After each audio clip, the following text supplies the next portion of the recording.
O Júlio, ele tem uma história muito legal com o pai dele falecido, cara. Muito legal mesmo. E assim, é uma história. O Júlio, do jeito dele, que o Júlio é um cara bem fechadão, ele não é um cara muito aberto, mas do jeito dele, ele ensina muito pra gente o que é ser um bom filho. Conta aí, como é que é? O que o seu pai era pra você? Conta a história aí, Julião. Ah, o meu pai, na verdade, assim, nós somos em 3 irmãos. Eu sou irmão do meio. E o meu pai já treinava musculação. E eu nunca tive interesse. Eu comecei a ter interesse quando eu comecei a ver que eu tinha dificuldade com mulheres. Né? Então isso foi o que falou, cara, eu não sou bonito, não sou rico, eu preciso ficar forte. Algum atrativo eu tenho que ter. Foi isso que me levou para academia. O tempo foi passando e depois do meu 5º ano treinando, eu resolvi que eu queria ser fisiculturista. E ingressei na minha primeira competição, onde o meu pai foi assistir. Até então, meu pai nunca achou, nunca botou fé em mim que eu fosse virar na musculação. Mas quando ele foi no campeonato, ele ficou maravilhado. E eu fui vice-campeão. No ano seguinte, meu pai falou, eu quero competir. Mas com quantos anos, Julião? 63 anos de idade. Ah, ele fala começou sério, a velho. competir. O velho com 63 anos de idade falou assim: eu vou competir nessa porra aí que eu acho que eu dou pra isso aí, cara. Mas calma. Vou ficar mais foda Não, do você que vai tu. descobrir o que esse velho ganhou. Ele começou a competir com 63 anos, contra caras de 40 anos, porque já não tinha idade, não tinha mais a categoria dele.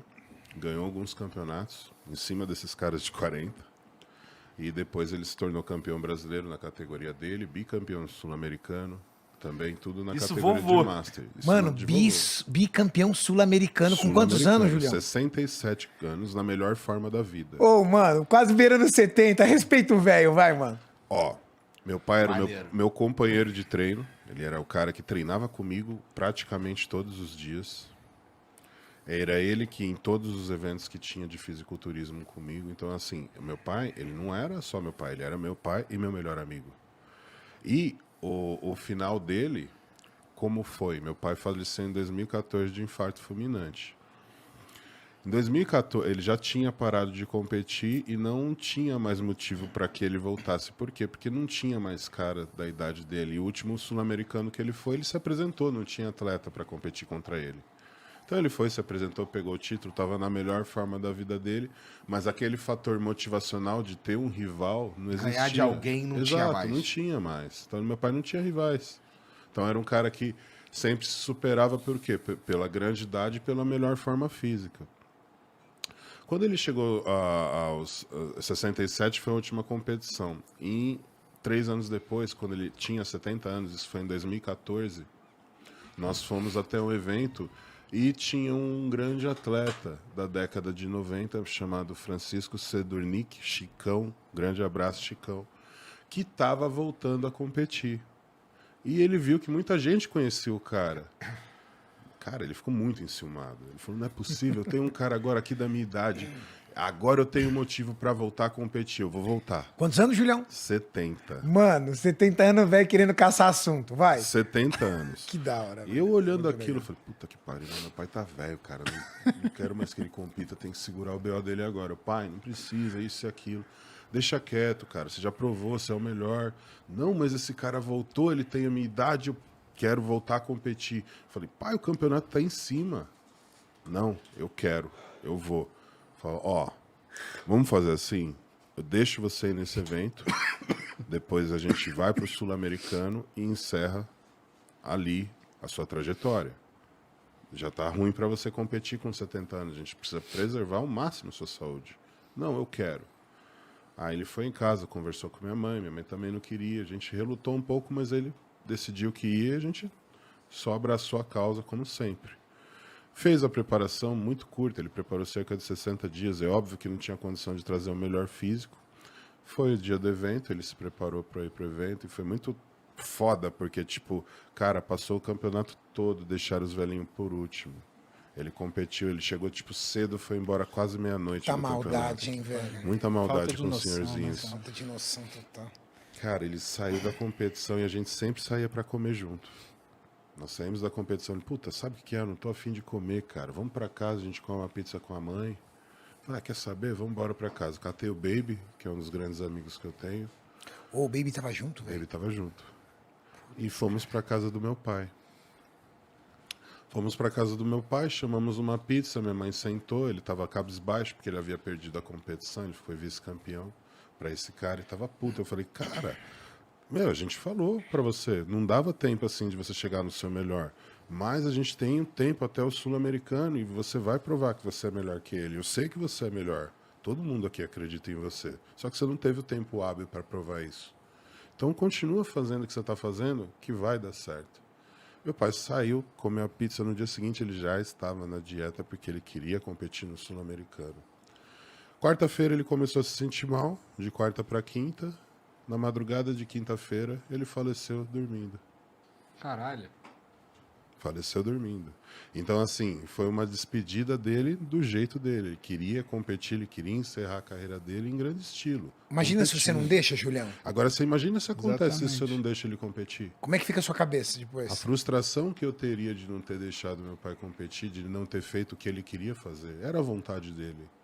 Não, Entende? e antes de qualquer um criticar e falar assim, não, você deixou ele competir com 70 anos, tem em primeiro lugar o respeito que o Júlio tem pelo pai Sim. dele. Em primeiro lugar. A segunda coisa, que outro esporte que você conhece que compete com 70 anos? Não conheço nenhum, cara.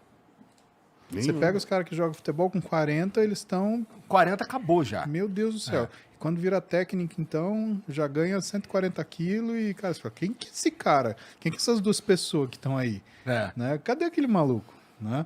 Pô, eu vejo uns caras hoje que era jogador, viraram técnico. Meu Deus, cara. Meu, que é eu aquilo, vejo velho? uns também, não vou citar os nomes não, mas velho, tá louco? Os caras com a cara desse tamanho? E Esse é é um uma Igor. coisa que eu falei pro Renato, porque logo quando eu tive meus problemas pessoais com o Renato, a gente reatou a amizade, eu cheguei na academia, eu quase chorei, cara. Eu segurei para não chorar, porque eu vi que os dois estavam treinando e o Renato falou, não, vem cá, vem treinar com a gente.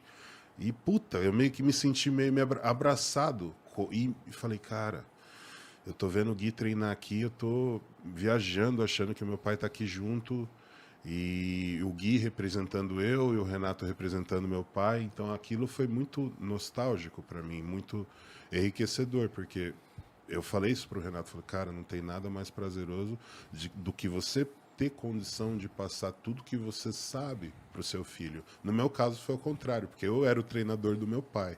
Isso ainda é mais, deve ser mais gratificante ainda, Sim, né? porque- Você devolver, né? É Fala, pai, isso. você me ensinou a ser um homem de valor. Exato. Agora eu vou te ensinar a ser um atleta. É Exato. muito louco, né, cara? Então foi uma história assim que hoje eu consigo falar, né, com maturidade, sem me emocionar, sem chorar, mas foi muito marcante para mim. E a forma como ele se despediu também foi muito bonita. Uma pessoa para morrer dessa forma, ela tem que merecer. E o meu pai morreu desse jeito por merecimento, não deu trabalho para ninguém, não sofreu, né? E se despediu da melhor forma, sem dor. Fazendo o bagulho que ele queria Fazendo fazer. o negócio que ele queria fazer. Legal Óbvio demais. que as lembranças sempre vão ficar pro resto da minha vida.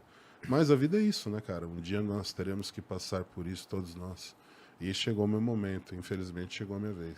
É, chega a vez de todo mundo. Exato. Né? E é por isso que a gente tem que fazer as coisas, na verdade, né, Igor? Porque a vida acaba, cara. Né? A gente só não deve acabar ela antes dela acabar. Né? A gente não deve tomar essa providência para ela, a gente não deve acelerá-la. Né? E grande daquilo que eu, o Júlio, o Renato, a gente quer vencer é justamente essa expectativa contra. Né? Cara, quantas pessoas falaram para vocês quando vocês começaram a treinar que vocês iam ficar baixinho? Exato. Quantas pessoas falaram para vocês que vocês não iam ter filho? Quantas pessoas falaram para vocês, quando vocês tiverem a minha idade, tipo 30 anos, vocês vão estar tudo gordão? Quantos falaram para vocês que isso não levava a lugar nenhum? E quanta gente fala hoje para vocês que, mas isso daí não dá para sustentar. Cara, posso te falar? Muito do que tem drive é falar, cara, dá para sustentar sim. É só isso você ter nós temos em comum. responsabilidade. Né? Dá pra muito- viver até os 120 nessa porra. E eu vou viver para isso. Pode ser que eu morra no dia seguinte, cara. Mas eu vou chegar até os 120, vou arrastar vocês dois, vocês vão fazer Opa, companhia. tomara. Tá, cara? Nem Deixa que seja comigo. pra morrer o dia seguinte. Não morrer o dia seguinte, quando eu morrer, cara, tem que fazer uma festa. Porque fala Se eu assim, morrer, você ressuscita. filha da puta falou, pode ter certeza. Porque o cara fez o que ele disse que ia falar. Então vamos fazer uma festona. Né? E pro pessoal que tem dúvida se o que a gente fala é coisa de saúde ou não, o que eu peço é uma reflexão interna. Né? Cara, a gente tá falando de um esporte a gente está falando de um treinamento, a gente está falando de melhoramento pessoal, a gente está falando de busca de ser uma pessoa melhor através do exercício, a gente está falando dos valores que o treinamento traz, que é disciplina, constância, consistência. A gente está falando de amizade, lealdade. A gente está falando de coisas como cumplicidade, né? Todo mundo aqui é casado, tem filho, respeita sua mulher. Sabe? Não é aqueles esporte várzea que você vê os caras em festa, fazendo bagunça, fazendo arruaça com mulher. Não, isso daqui é outro papo. Então, podem tentar tirar a gente da forma que quiser, mas tirar o nosso valor, não vão. Tirar o nosso mérito, não vão. E a gente sempre vai tentar proteger isso com a maior força que a gente tiver. Para quem eventualmente não gostou, né, a gente falar de esteroide, ou então criticar quem usa o implante hormonal. Cara, ninguém está criticando quem usa, ninguém está criticando quem coloca. O que a gente está falando são fatos, que eu avalio naquilo que é a minha experiência clínica.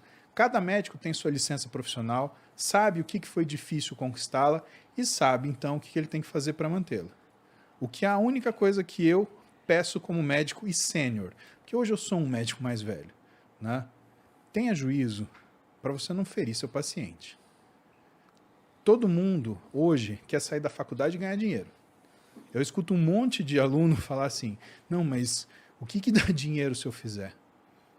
E medicina, ela não é uma atividade tão simples assim, porque o que o médico vende é confiança. Você pode cobrar tanto quanto as pessoas confiam em você.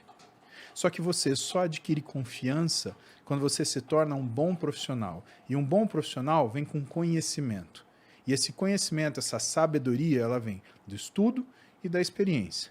Então tem coisas que você não vai sair da faculdade e ser o chefe do hospital, você não vai sair da faculdade e comprar um apartamento na praia, um carro conversível, um carro esporte de uma marca alemã. Cara, você vai passar por perrengue. Então não adianta você querer ferir seu paciente para chegar a isso antes na frente. E se alguém se sentir ofendido, lembra disso. O que eu estou falando para você é um conselho profissional.